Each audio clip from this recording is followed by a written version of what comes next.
Let's freaking go. The sun has risen, and I want to ask you a question. What is the one thing that every single SEC team had in common yesterday that won? Okay, I just want you to answer that question. I will put all the scores from yesterday on the screen. Okay, once again, every Saturday, we will go live. Had to push it back an hour this morning because, well, last night was really that rough.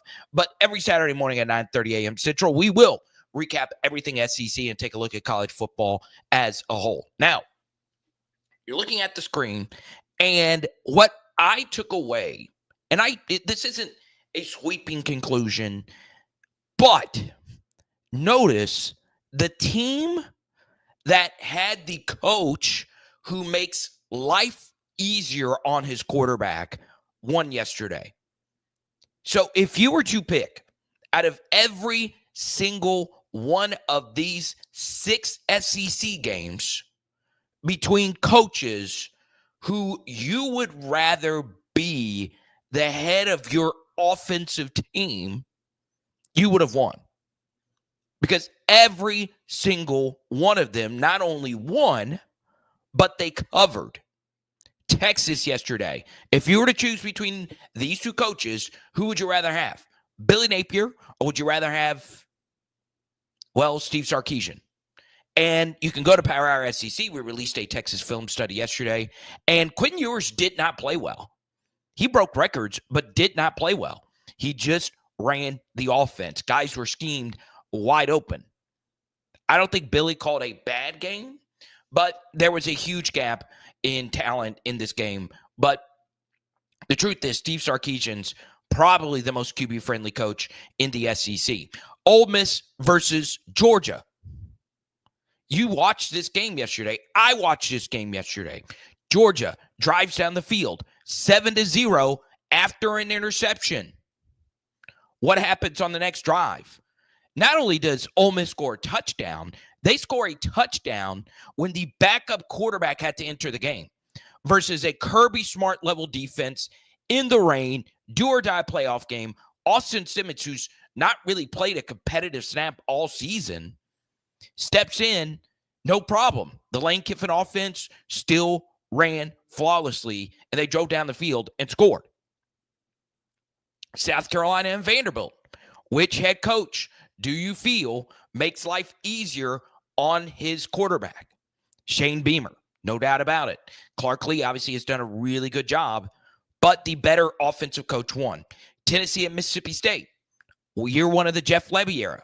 What happened in this game? Well, it's kind of like Ole Miss. Tennessee's offense was not too sharp.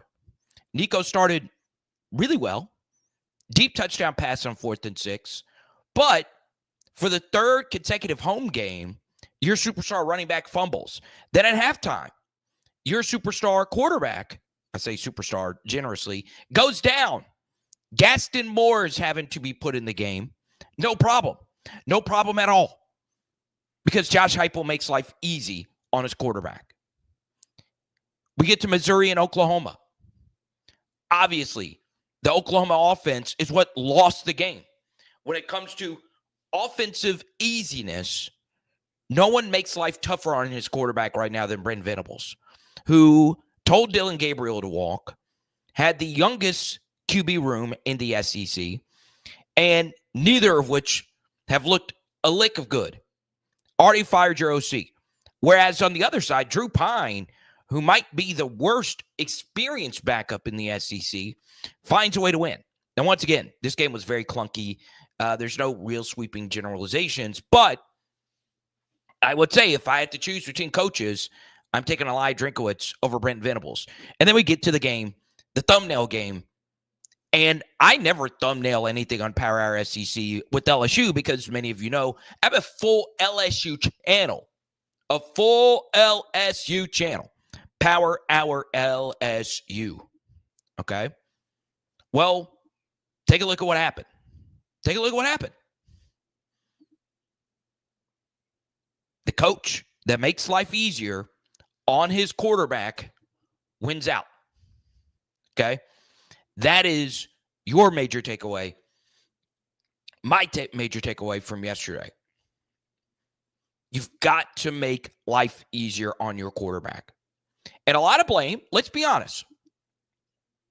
A lot of the blame yesterday should fall on Garrett Nussmeier as well in that game. It should. But obviously, if you're a Power Hour LSU sub, you know for sure that we're going to do a lot, and I mean a lot of discussion this week on this game. Now, we say hi to Normal Guy. Good to see you. And what I need each and every one of you to do, hit the subscribe button, ring the bell. Let me know if you're enjoying these Saturday morning shows. Okay? We want to thank our friends at NOPOD, Zion Imaging, the NoOffSeason.com network, and Sequoia Dental. Obviously, if you are a Power Hour SEC sub, we'll do a ton of Arkansas content. Big game for you this week as well. Now, let's talk about where I was right and where I was wrong. Where I was right, my play of the week was Texas covering versus Florida. We gave you that pick last week, and we gave it to you, I believe, on Monday's live stream.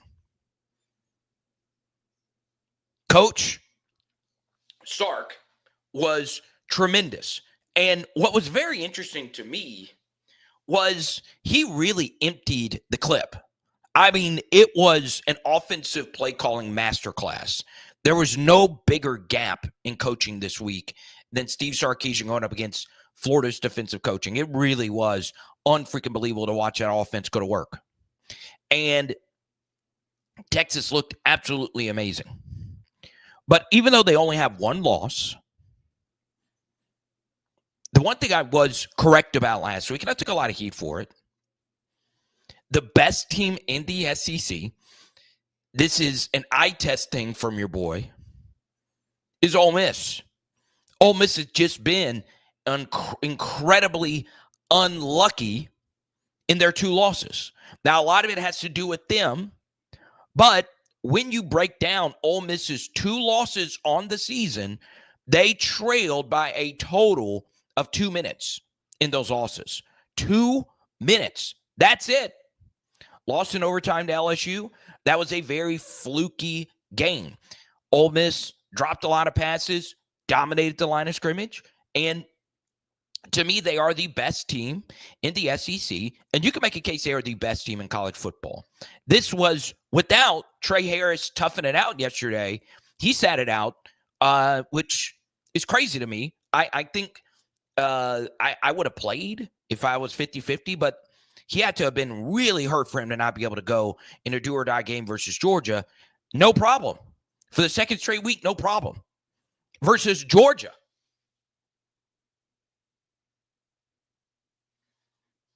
Ole Miss is the best team in the SEC. They have by far the best defensive line. They have a tremendous back seven as well. They have an okay offensive line. That's not like an amazing group. But if you have a good play caller and a good structure, an experienced quarterback, you can work around it. This is a running back room that is battered, bruised. And, you know, I get so sick and tired. And this is just the case with any sport. All right. Coaches get paid so much money that I get sick and tired of the talent excuse. And the one thing that's really impressive about Ole Miss is Quinshon Judkins selfishly walked. Now, it has turned out to be a good decision. He's having a really good year at Ohio State, but he's going to be forgotten about next year. Ohio State would just have another running back. Ole Miss is doing this when Judkins walked. No Trey Harris. I mean, this is unfreaking believable what they're doing. Prescorn got hurt and didn't play a whole lot last week versus Arkansas. He was probably a little hobbled going into this game. No problem. Offensive line's not the absolute best. No problem. No problem. And this is something that happens quite a bit on my NFL channel, more than my college channel, because I do a lot of Jaguars videos. And all I hear about, well, Trevor Lawrence doesn't have this. And this coach doesn't have his players in just yet. Quit with the excuses. Give me some results. Give me some power. Give me something. And Lane Kiffin has every excuse in the book. The truth is, he got beat twice this season on miracle fourth down conversions.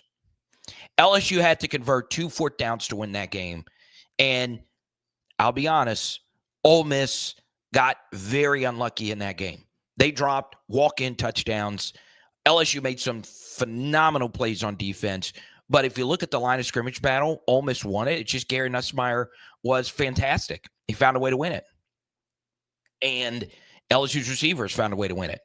But I will also say this. That was the worst defensive called half I can remember from Ole Miss in that LSU game. Same could be said about the Kentucky game in many ways. So, look, this Ole Miss team's the best team to me. If I had to pick a team to win the national championship right now, it would be the Rebels. All right? One matchup I would love to see is Ole Miss versus Alabama in the SEC championship game. Would love to see it. So, to me, they're the best team in the SEC. Tennessee, it's a weird thing, right? They have this big game versus Georgia. There will be a lot of Georgia bats coming in. Nico coming off this injury. Obviously, we released our Tennessee film study at like 2 a.m. And look, Nico is, to me, one of the most talented quarterback prospects I have ever seen. I think it is an automatic loss if Gaston Moore is going to start next week. I don't think he has the juice to pull it off, but I do think he could be okay with the way Georgia's defense is set up right now. Obviously, the Dylan Sampson show is it's just been phenomenal. I mean, it is amazing that I am heavily considering Dylan Sampson as my SEC Player of the Year when he has fumbled in 3 consecutive games at home.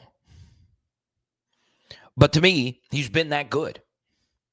So I think at this point, if I were to rank SEC teams, I would have Ole Miss number 1. I would have Texas number 2. And then I would probably have Tennessee number 3. That's about where I see it. But I could see a world where someone has Alabama number 3 over Tennessee. But I think there is a clear difference for me in Ole Miss and Texas. Now, what about Georgia? What do we make of Georgia? Well, this offense is not good. And this was something else I was right about this offseason. I watched that spring game 3 times over and even got some all 22 of it. And I just could not believe how difficult it was for Georgia's receivers to get open. I was very, very, very shocked at that. I still don't know where they're going to get anything from their skill guys. Arian Smith is a good player, number 11. But, 6 is obviously good, the Missouri transfer. Love it. But everyone else is just not the same. It's not the same. And this offensive line got their asses kicked. Ole Miss's defensive line has not played a bad game yet. So it's weird. Obviously, by far the weirdest result this year is Kentucky beating Ole Miss. It is what it is now. But at this point, I would still pick Ole Miss over anyone else in the SEC. That's how I see it. Okay? There's not been a game where they have just sucked. They have played, for the most part, competitive football every single game. Let's get to your comments. Say hi to Joshua. Say hi to Brian. We'll talk more about Brad Davis a little bit later. Peter Parker, Spider-Man himself. This is an interesting question, and we'll bring in A&M fans on this. Woodward is responsible for this mess. He grossly overpaid Jimbo Fisher and Brian Kelly and allowed Kelly to make bad assistant coach choices. He has to share in the responsibility for this mess. So let's talk about that. Obviously, this feels a little Jimbo Fishery at LSU. It does. I brought this up on my LSU channel. It feels a little less Milesy. A little. Okay? I'll be straight up with you from so many different angles. Do I think Brian Kelly is a little overmatched? I do. Okay? Because you can't consistently put out bad first halves like he's done. It's been a major issue. Anyone that knew 2022 LSU, well, you know.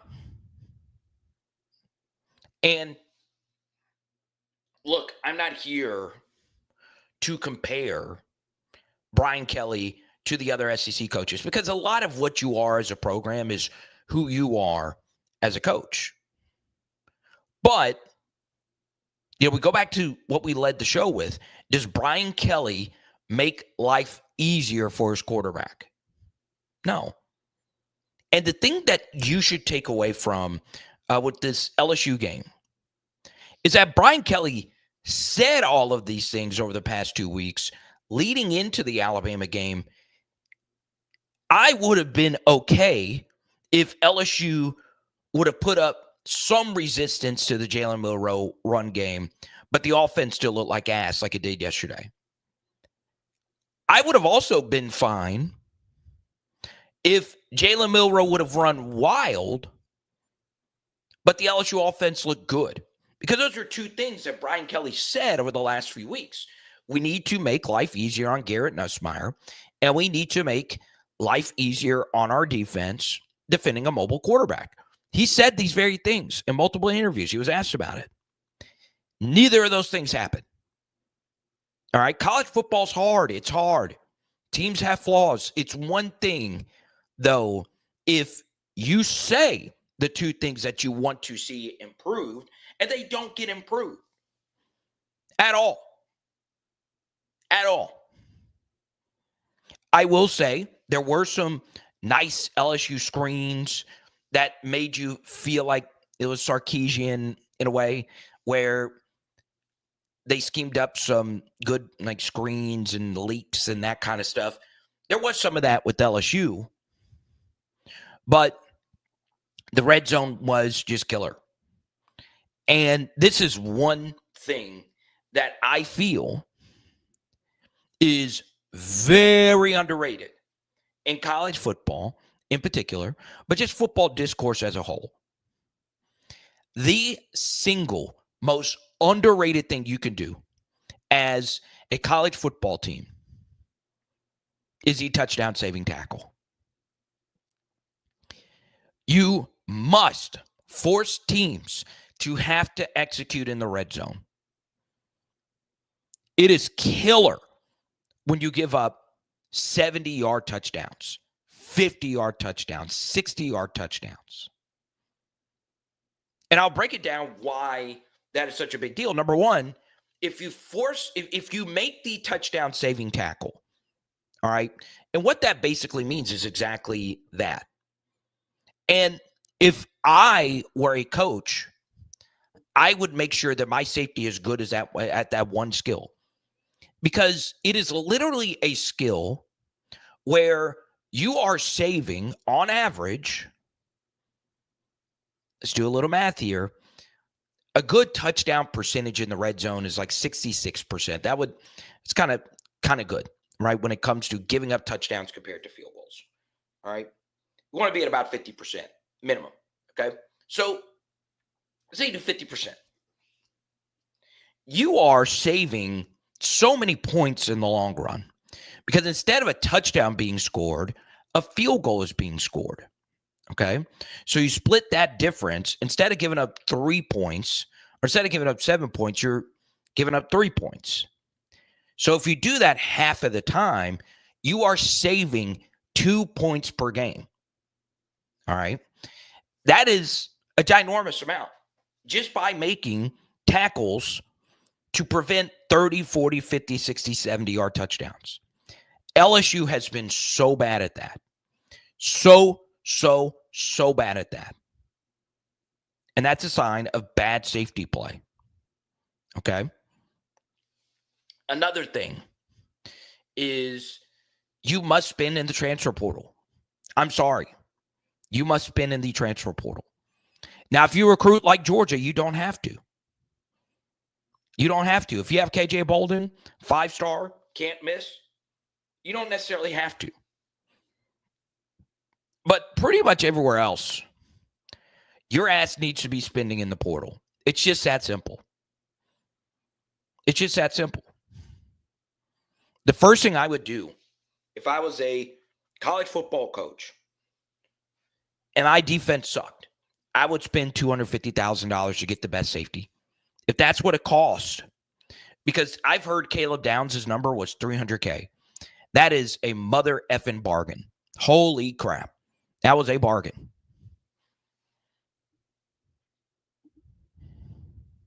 Okay. Now, this is the SEC stream. I'll do plenty of LSU stuff later today. I still got to do my film study on the LSU channel. I actually accidentally streamed this on my LSU channel. It's supposed to just be the SEC channel, but that's all good. I don't really care. We're all here. We're singing Kumbaya. Huh? Huh? Huh? Huh? Huh? Kumbaya, my Lord. Kumbaya. Kumbaya, my Lord. Kumbaya.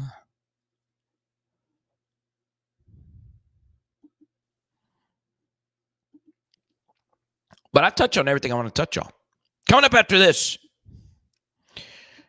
who is my SEC player of the year? All right, I've kind of leaned towards Dylan Sampson, but there is someone else I want to shout out.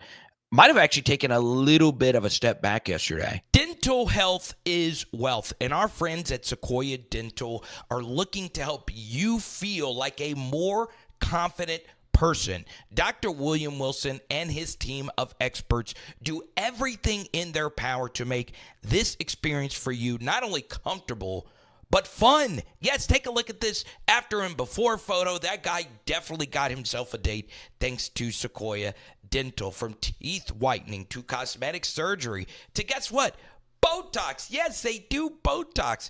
Call my friend Dr. William Wilson today or just go book your appointment at sequoiadental.com. Book your 360 spin booth experience today with Zion Imaging. Yes, that's my buddy Jaron Thomas who started this venture years ago. And look at the smiles on these faces. This state-of-the-art photo booth is so incredible. I work in the wedding and event industry, and anytime I see a 360 photo booth, it takes your event, whether it's a reunion, a wedding, a conference, no matter what it is, it takes it to another level. Give them a follow on Facebook. Book them today. There is a special deal going on now where you can get up to 40% off. This is all the info. Give them a call today, 318-469-4265, or go to Zion Imaging. That's XYAN Imaging.com. All right.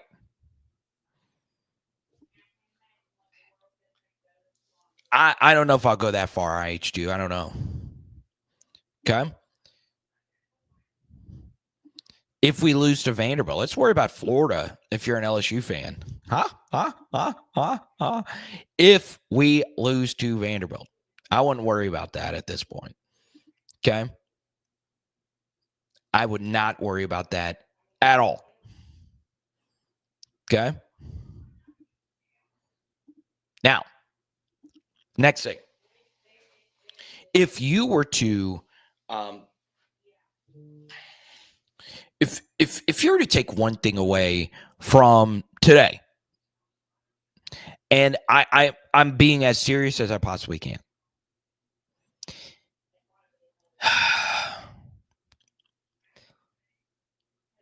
Like, I don't know. I've thought about this.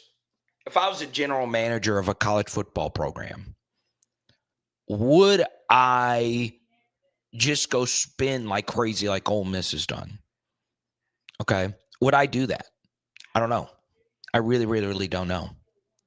So I'm not sure if that's the right move But I say that because the best player in the SEC this year has been Walter Nolan.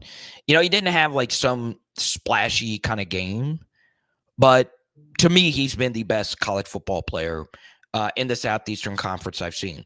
Now, he's not been the best player. I mean, I actually do believe the Heisman should go to Travis Hunter.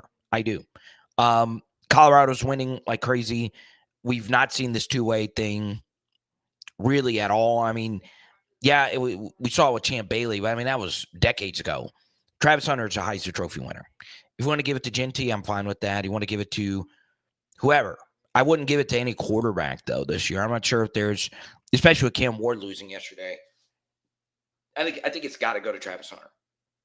Okay? But, there really isn't this Jaden Daniels or Kyler Murray or someone like that, Joe Burrow, Cam Newton, that separated themselves from the rest of the conference. But I would say Walter Nolan would be the best player I've seen. Okay? I'm not saying he's the most valuable. I mean, every single quarterback would be the most valuable, but man, he's been, to me, the best player. He's been the best player. Okay? Let's go to Technologic. DJ Chester's lack of development is concerning. Yeah, that'll obviously be more for the LSU channel. I begged and pleaded. I really, really begged and pleaded for LSU to go in a different direction. I would have done that after the Ole Miss game, to be quite honest. But, it's hard. I think one thing that's going to be really hard for SEC teams moving forward, and this, I think, would be the most challenging thing. I've had one personnel person tell me this as well, and it's honestly just simple logic, okay? The hardest thing going forward with the portal era is going to be offensive line depth, all right? So let's take Tennessee, for instance. Lance Hurd, the returns for Lance Hurd in the eyes of Vols fans have been mixed, right? He's not necessarily been fantastic, but he would have been the most valuable player on LSU's offense because LSU's had a lot of injuries on their offensive line. Not a lot of bad injuries, but they were missing their best guard. And last year, Lance Hurd was the number 6 guy at all the positions. They would just move some guys around. And that was a 5-star coming off the bench. But because there's such few good offensive linemen, and your offensive linemen never leave the field, their value is so damn high in college football. It is so damn high. And Lance Hurd, from what I heard, wanted to play, and he wanted to get a big check, okay? And Tennessee obviously offered both of those things. And, why be a backup when you can get a big check and go play for a good program? Okay? So, look, I think it's hard. So the most valuable asset you can have, because I think scouting quarterbacks in the portal is a little bit easier. Like when Oregon went and got Dylan Gabriel, they had a good idea he was going to be good. But the single most important thing teams are going to be doing moving forward, how good are you at picking out the right offensive lineman? Because it's going to be so hard to retain the talented, good ones. They provide so much more value than wide receivers, running backs, and in some ways, quarterbacks. I'm serious. If you have one starter on your offensive line, I've always viewed offensive line this way. Does it help to have Kelvin Banks? Yes. Does it help to have Will Campbell? Yes. But that is one piece of a 5-person equation. If only one of your positions is ass, you're going to lose a lot of games. You're going to lose a lot of games. If you have at least one offensive lineman that is ass, you're going to lose a lot of games. And That's the kind way of putting it. All it takes is one to be very, very, very bad. And the problem is a lot of schools have at least one. I don't think Texas has like a bad offensive lineman on their front, but pretty much everyone else could kind of point out who that person is on their front. Like, yeah, it's this stuff. They're probably a number 6 or number 7 O-line. Okay. But the problem is, and you really get, it's honestly just simple philosophy. If an offensive lineman is on the field for every single play and they get beat really badly on half of the plays, that means half of the game, your offense is playing 11 versus 10. Okay? Now, if a wide receiver drops a deep touchdown pass and they drop it, it was a walk-in touchdown, that is probably bigger than any missed block an offensive lineman makes. But guess what you can do? You can bench that receiver and just move on. Offensive line, it is so hard to take guys out, move them in particular if it's a center. Because your center does the single most important job on every play, which is snap the ball.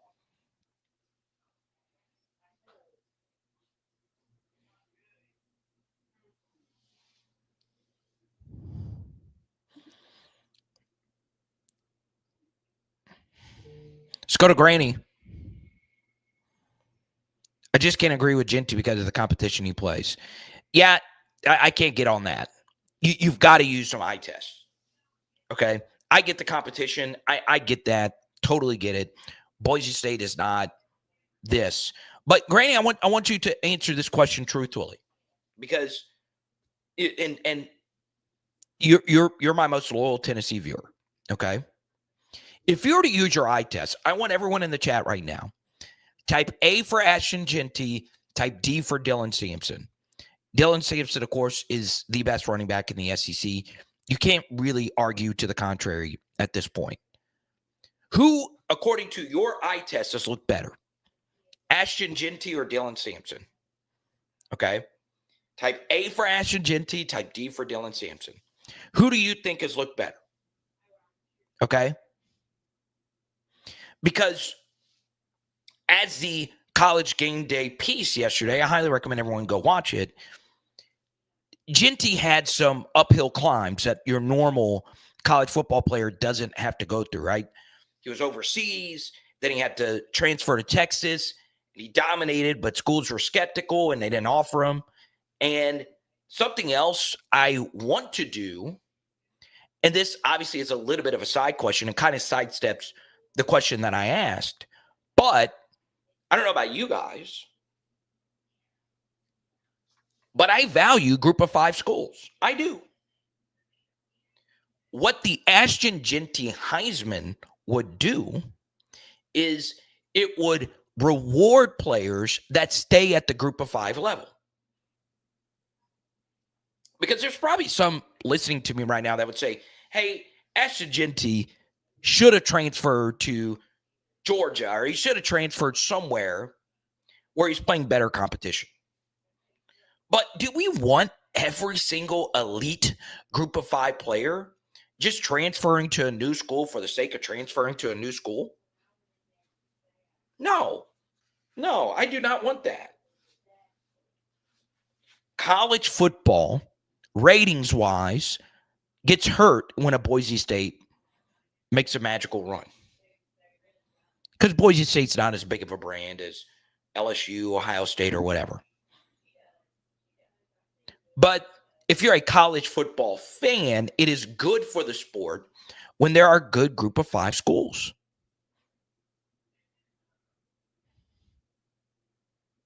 So Ashton Genty is the best running back in the sport.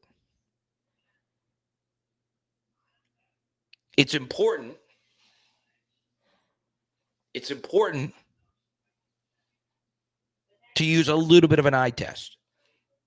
Has Ashton Genty dominated pretty much every team he's played? Yes. He has wiped the floor with them. But gun to my head right now, I'm still picking Travis Hunter as a Heisman Trophy. I was convinced after week 1 he was the best player versus North Dakota State.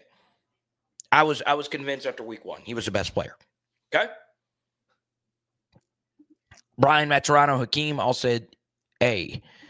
All right, here's what we're going to do. Next 5 to 10 minutes, I'll answer as many as we possibly can. If you super chat, we'll keep it going. Blitz pickup's really hard.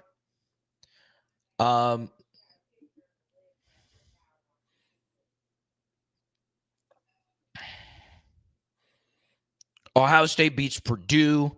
Taking a look at the rest of college football. Georgia Tech beats Miami. Indiana survives versus Michigan. It was good to see Michigan actually be competitive.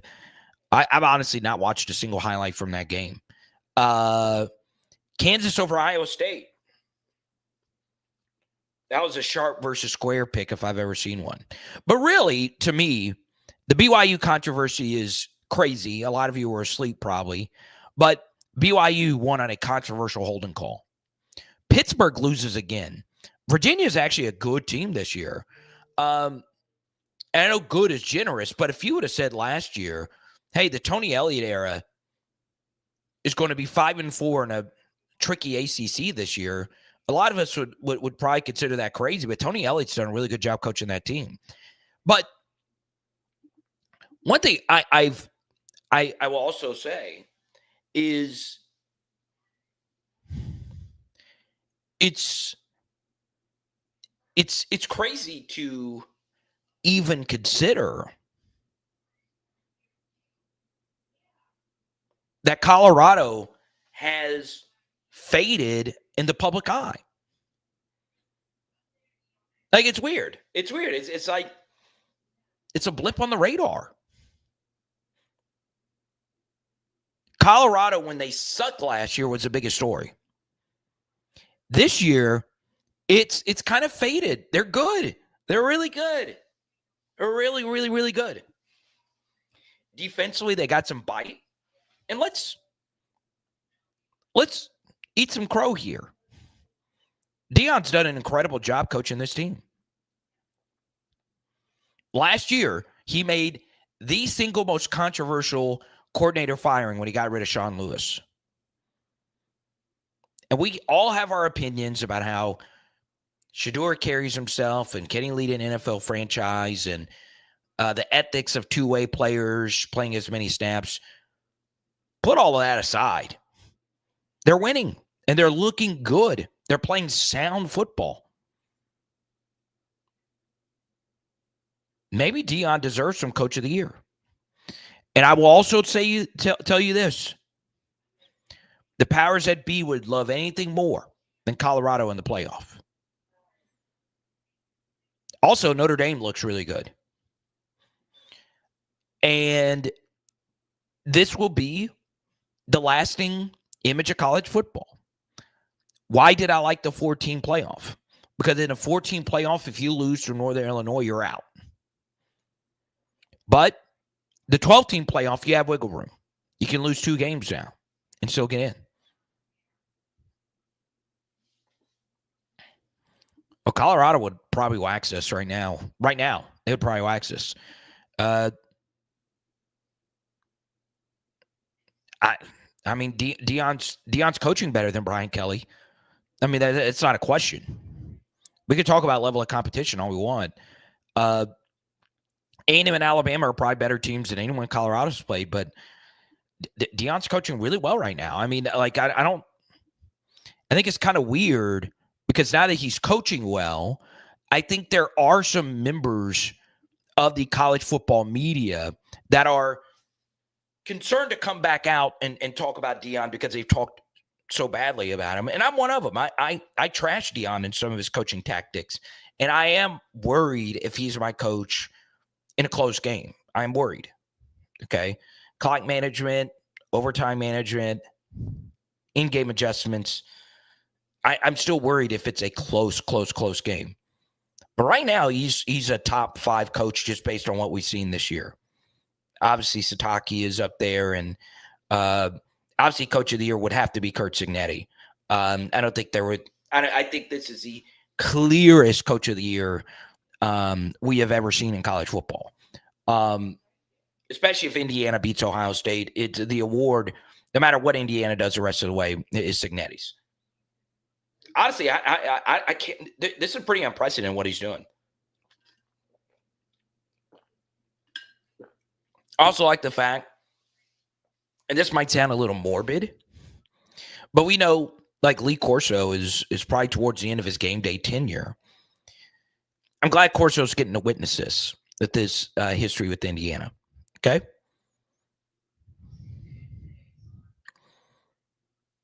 But there you go. That'll do it for me. Appreciate each and every one of you. Can you do me a favor?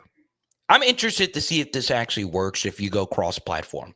I'm even going to throw the link in here because I suck at Twitter. I suck at Twitter. I get tagged a lot, or at least I think I do. I'm interested to see right now, because I have 194 people in here watching. Can I get 5 new Twitter followers? Can I get, or at least 3? I put the link right there, at Carter the Power.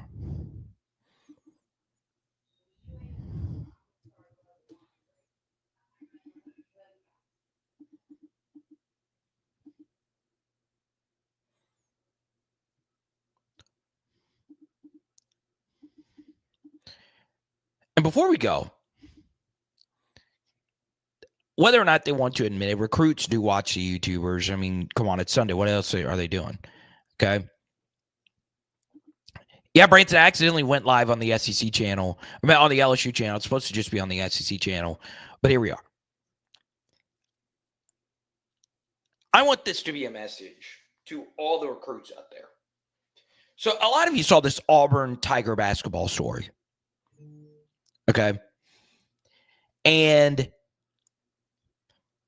what happened was there was a selfish freshman from Overtime Elite who there was a viral video 2 days before this flight had turbulence.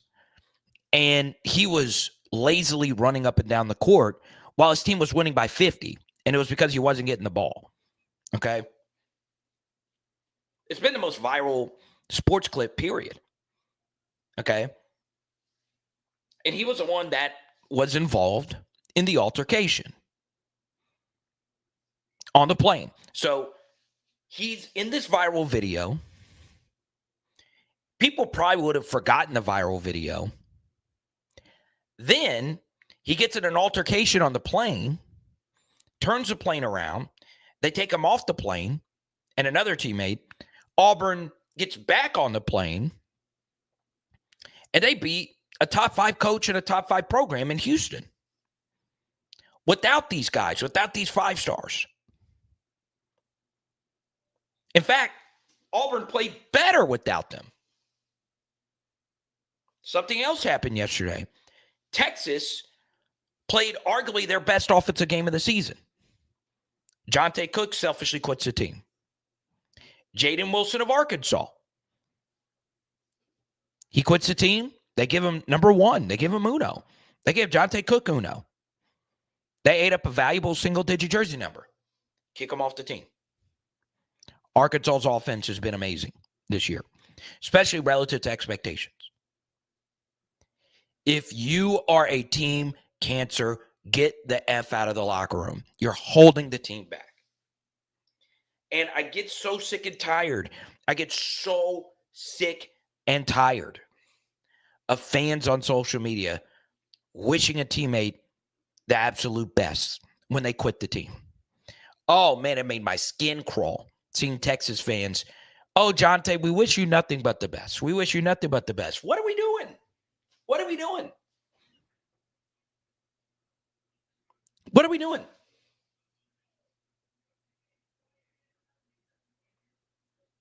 What is wrong with our society? We focus on all these like sports issues that aren't really even issues. And we have fans wishing teammates the best when they are cancers. No, get your ass out and be a good teammate.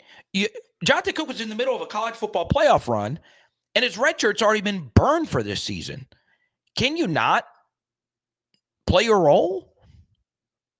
Guess what? He would have played a shit ton versus Florida yesterday. And I don't like cursing on the Sunday streams. But he would have played a lot. Guys get hurt.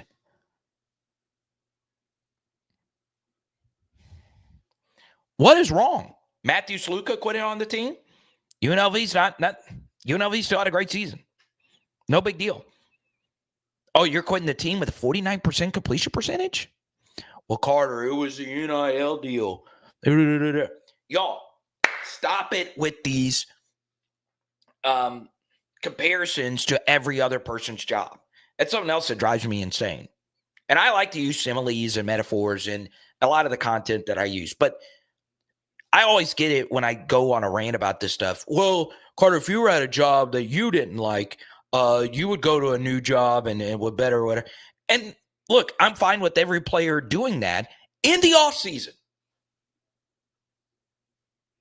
But what people do when they do these stupid-ass comparisons is they don't include that if I were to go get a job at J.P. Morgan tomorrow that paid me a lot more money than what I did here, I obviously wouldn't be able to do as much content as I would be able to do. And I would make a lot of people sad because I don't do as many videos and whatever. But guess what? It happens. Okay, you go to a new job, you get paid more, whatever. But it's different when you're on a team, right? I am my own person. I am a sole proprietor. I rely only on myself. Do I have some help? Yeah, Branson Cat's in here. He's helped me with content before, but I am my own thing. When you are part of a team, that's the point. You're a part of the team. It's not about you. It's a team. It's a team. That's who you are. You can't be, I'm a team guy, and then quit when you lose your spot on the depth chart.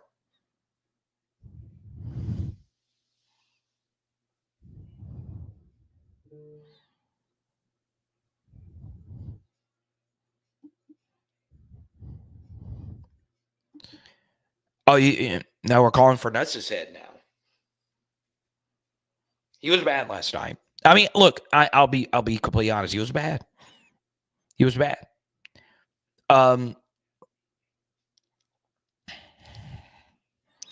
You know, I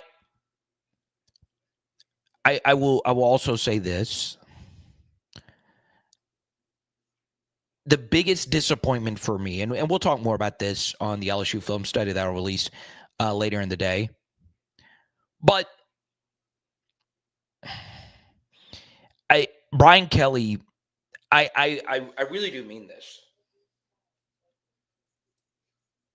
With Ed Orgeron and Les Miles, we know, like, their press conferences weren't always the cleanest, okay? What I don't like about the Brian Kelly LSU Tigers this season is a bunch of empty promises, okay?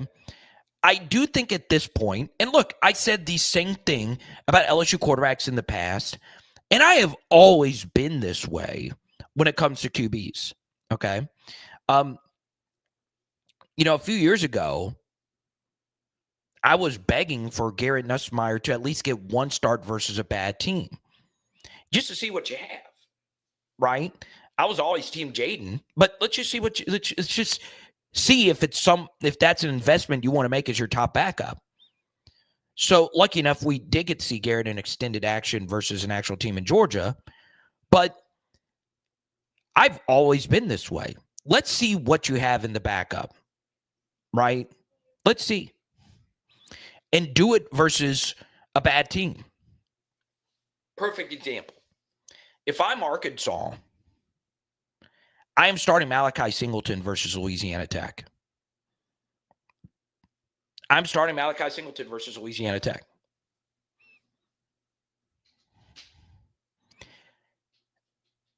I tried to not get carried away with the eye test. But anyone that watched the Ole Miss Georgia game, did y'all see Austin Simmons? Did y'all see this? A more explosive left-handed Jackson Dart. Kid looked amazing. You got to think about it. The kid skipped a year of high school football. He skipped a year. And he redshirted last year and beat out five-star Walker Howard to get the number 2 spot. Like, that was the most important backup quarterback drive of the season versus Georgia yesterday. So as good as Garrett Nussmeier's been in spots, I think it's a disservice to not see what you have in your backup quarterback. The coach that did this and made this bold decision to do something like this was rewarded last year with a national championship, and that is Jim Harbaugh. Before the season, Jim Harbaugh said, I'm going to give Cade McNamara a start. I'm going to give J.J. McCarthy a start, and I'm going to see which one of these quarterbacks is better. Okay? Now, you guys know I've been pro Nuss. You guys know I've been pro Jaden all the way back. I defended Joe Burrow on WWL in his first year of 2018. It is time to be honest. You don't know what you have in the backup quarterback unless you see it.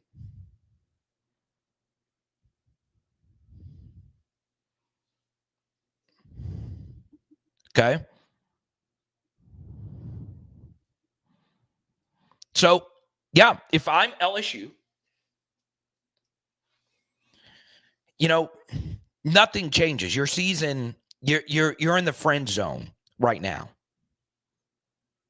Okay? Now, Brian Kelly might, with style points, want to win out so he can have the mythical 10-win seasons. And obviously for LSU to get there, they would need to win these final 3 in the bowl game. But you really gain nothing. You really don't. And something else, like and you'll see it obviously throughout today, the thing that really pissed me off, and dude, when I say it pissed me off, it pissed me off. Why was Garrett Nussmeier in on that final drive? I mean, what the hell? Why are you even doing that? Like, why not give Ricky Collins mop-up duty? What are we doing? Why did we not pull every single starter? Give the young guys some experience versus Alabama. Who gives a shit at that point?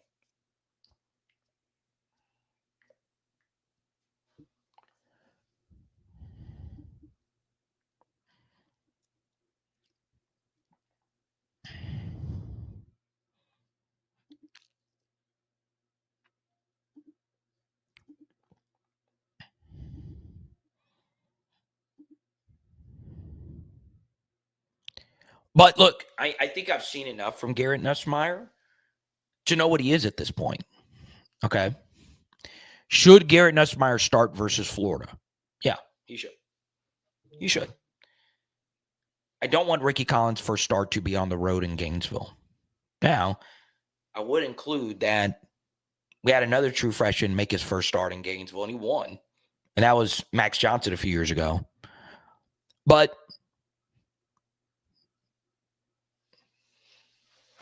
that's not what Brian Kelly's going to do. It's not what he does.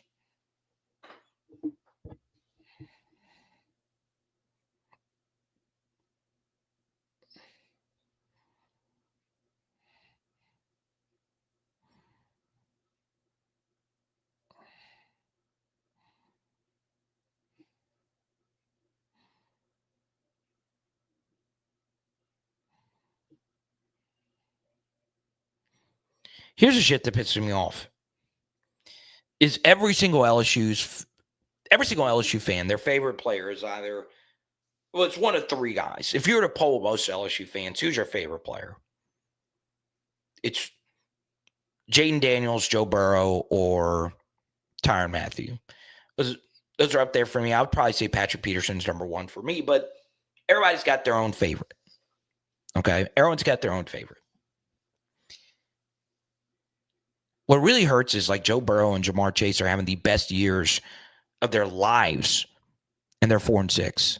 All right, I'm sick of the incompetent coaching. I think the Giants are about to lose with Malik Neighbors. I'm sick of it. Sick of it. But yeah, that's the thing. You're always going to have a quarterback logjam. I will tell you this. The biggest win for Ole Miss yesterday, the biggest win for them was that one Austin Simmons drive. I swear, that is here's what I'm going to compare it to. All right, and this made me a good bit of money last year in fantasy football, a good bit. Okay. So and this I'm going to give you some good vibes. This can help you in fantasy. This can help you in football cards. This is what I do, by the way. So for those who don't know, nooffseason.com is the title partner of Power Hour LSU, Power Hour SEC, Power Hour NFL. And I make money by looking at backup quarterbacks. Okay, backup quarterbacks are one of the biggest market inefficiencies in a lot of different things, right? College football teams, pro football teams, football cards, all of that.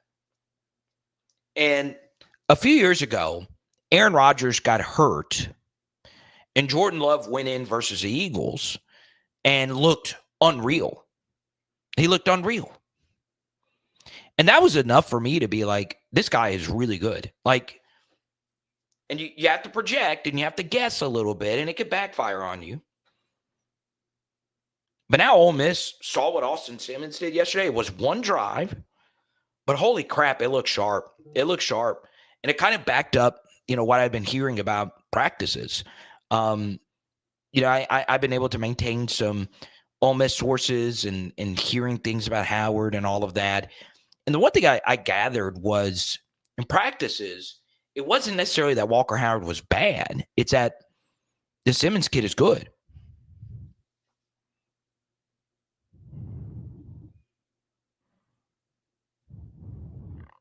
Got a few Arkansas fans in here.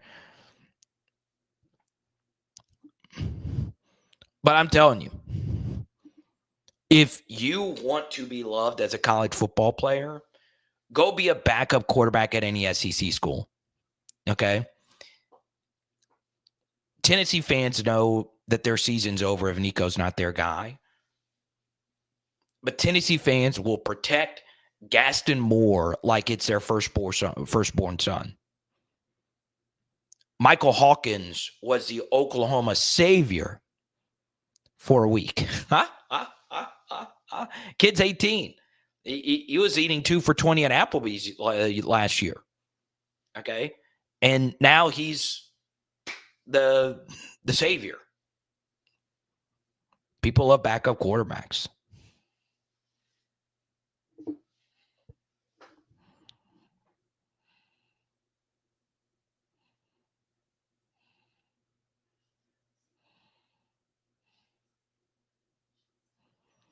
LSU 5.5-point favorites at Florida.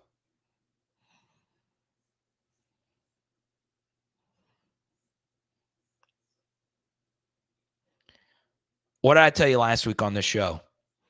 Go bet LSU plus 6.5. I mean, Ole Miss plus 6.5.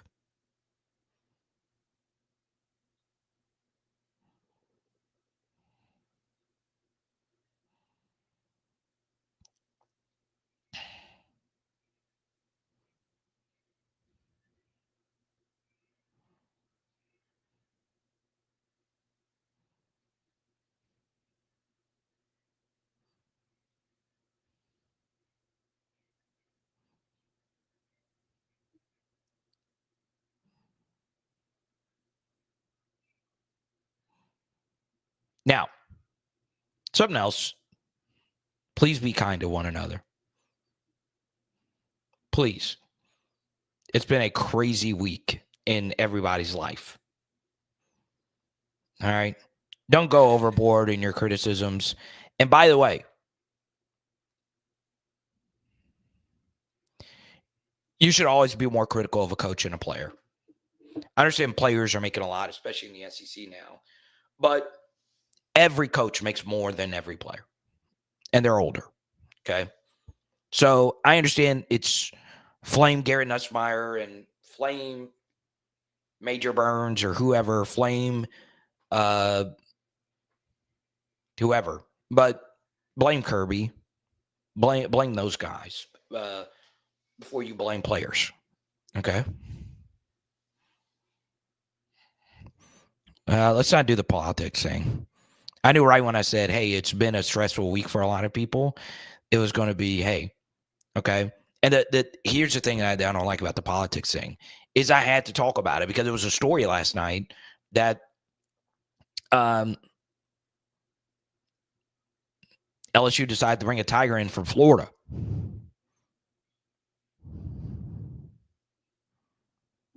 Let's go to Brian. It's a good question. It's a good point.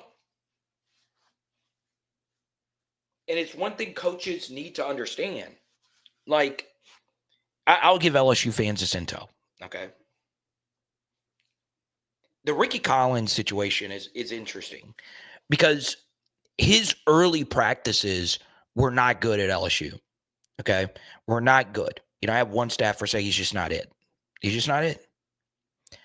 But that's changed. It's honestly changed. And I did a lot of Ricky high school breakdowns.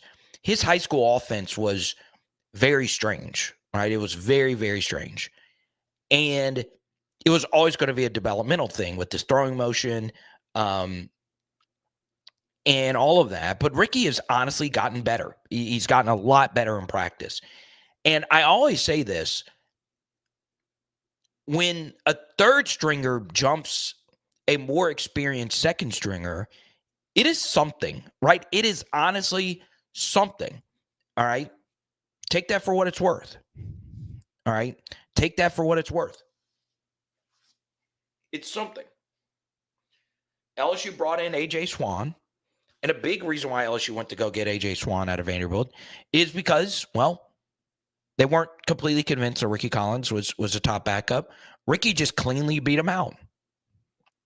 Do you know how hard it is to beat a quarterback out like A.J. Swan, who's had really good games? He's had really, really, really good games at Vanderbilt. He had a lot of bad, but he really, really good. Guys, a lot of starts for a backup. Ricky Collins beat him out. Cleanly beat him out. It's something, okay? It's something.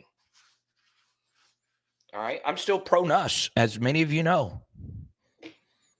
I don't understand how I get labeled so pro-Nuss when I am one of the few college football YouTubers that actually does film breakdowns of his mistakes and publicly put it on Twitter, publicly put it on X, Instagram, all that stuff. So there you go. Now, that'll do it for me. Let's see, no super chats today. Dang. LSU fans feel drained. And it's weird because a lot of your stocks are up. The only stock that I have is up as well. And that is Jaden Daniel rookie cards, baby. Let's go. Oh, man. What a day. Oh, God, if I couldn't be any more depressed.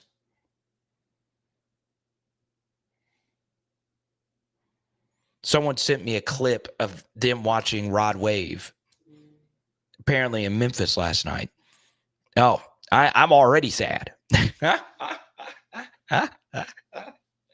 I listened to some Rod Wave. I was like, dang, man. This is therapy. I'm kidding. I do like his voice. I do like Rod Wave's voice. Gregory, thank you for the Cash App. Appreciate you. If you got a question, let me know. I'll go on and get to it.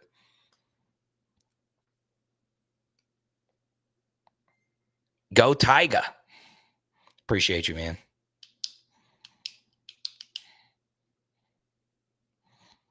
Tennessee fans, if you're watching, let me know if you're a Vol right now. I really appreciate you guys. Damn, I actually just looked. You guys are blowing up this film study. I appreciate it.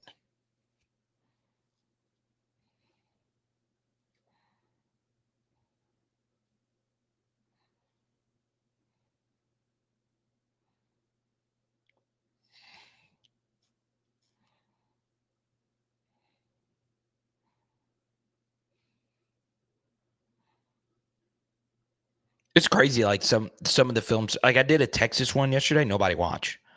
I've tried to do Texas videos. Nobody watches.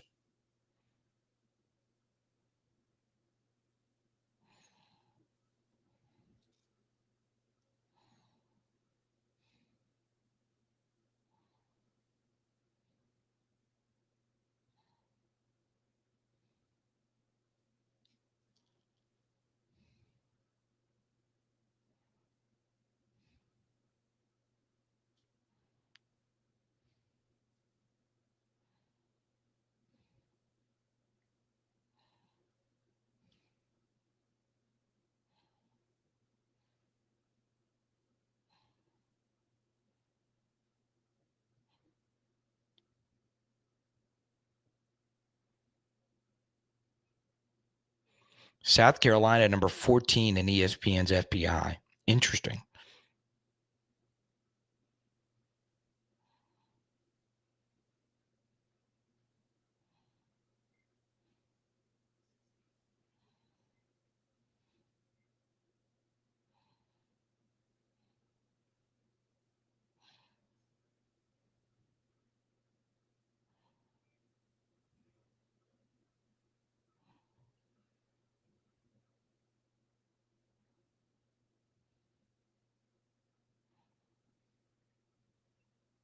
Ooh.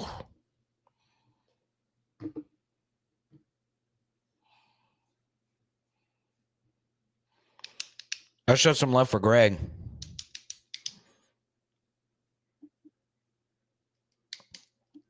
Yeah, I don't know, Greg. Appreciate you. Appreciate your friendship. You have my Instagram. Shoot me a message on Instagram after this, by the way.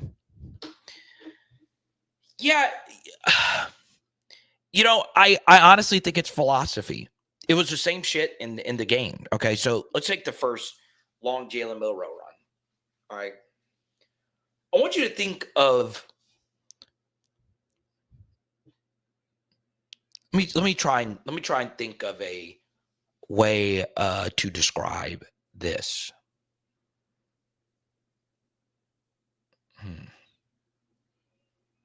Okay, here's a good example.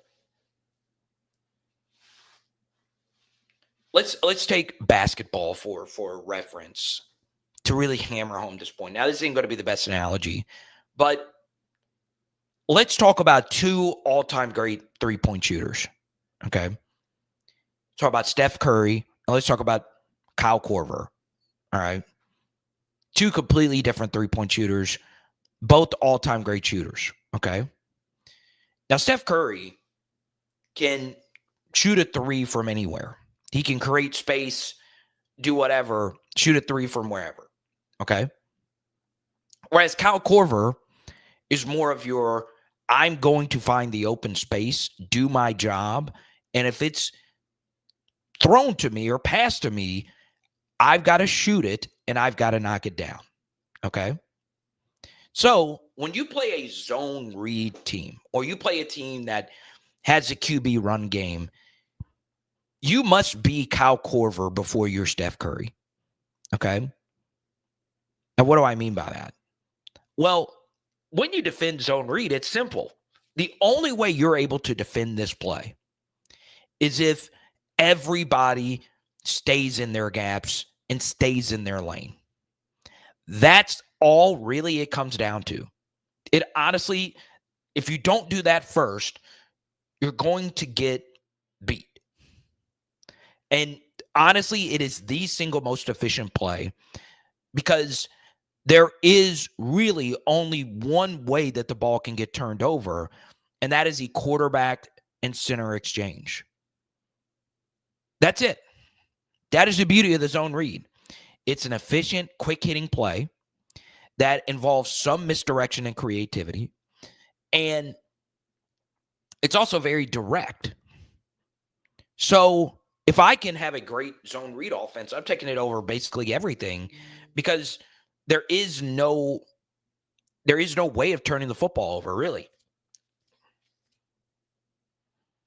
So what does that mean? Well,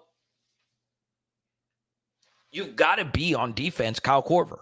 You literally just need to go stand in the corner, and if the ball comes your way, you shoot it.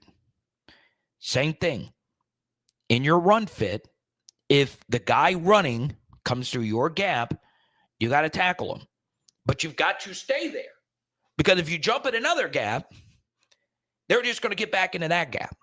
Okay? That's it. That's it. All right?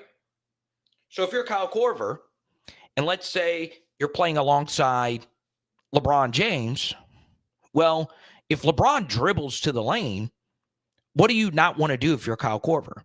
Well, you don't want to run into the lane as well. LeBron wants you to stand in the corner, so if he gets it to the lane, he wants you just to be there. Do your job. Same thing. If it's zone read and the interior players do their job and force the quarterback to keep the ball, you've got to stay in your gap. And if the ball comes to you, tackle it. Now, obviously, it's not just that easy. Got to be able to hold your ground. Got to be able to have a good get off. You can't get washed down. And that's it. So why is it so hard for LSU to do that?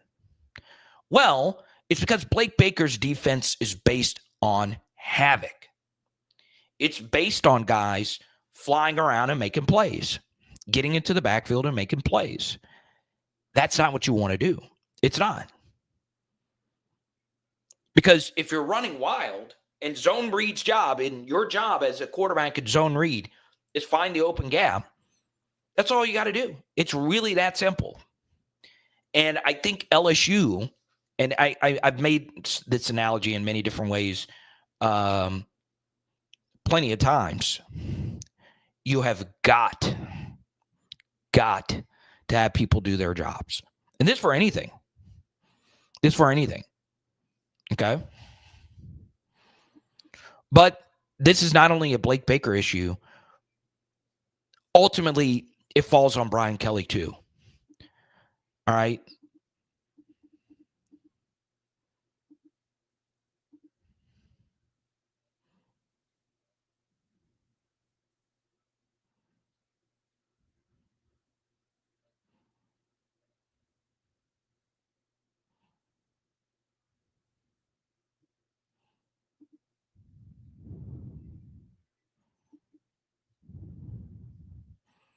Oh, yeah, I know. It sucks great.